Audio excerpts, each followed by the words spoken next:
අත්තරම කියන්නේ මේ රූපේ ගමදිවියගේ රූපය මෙන්න ගත්තේ ඉන්දියාවේ නිරමුතුවේ.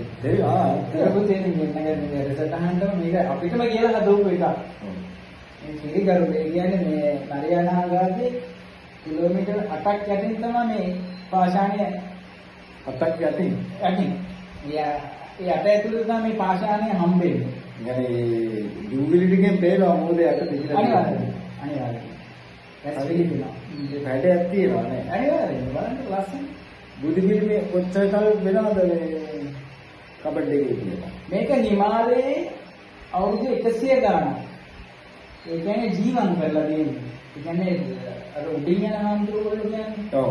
එයාගේ මේ උඩින් යන හාමුදුරුවෝ. ඔව් ඒගොල්ලන්ට මොනවද කියන්නේ? වේගිය. එර්දේ යන හාමුදුරුවෝ කෙනෙක්ගේ කුටියේ එයා මේ තියාගෙන හිටපු මේක. කුටු පිළිගම අපිට මේ අපි ඉන්දියාවේ ගිය වෙලාවක අපිට හාමුදුරුවෝ දුන්නේ. ඒ වෙලාවේ හාමුදුරුවෝ උඩ හිටියේ කොහොම මාත් පල්ලයට ගෙන ගියා. බෑමලු වෙන්නේ. අර දැන් අපි ගියාම පොඩ්ඩක් බුදු පිළිමේ වැහෙන වෙන මොනවාද ගන්නේ කියලා තමයි දැස්සේ නැත්තම් අයින් බඩු ගන්නේ කියලා. අපි මේක ගන්නවා දැකලා තිබ්බා. ෂූට් වෙනවා යකෝ.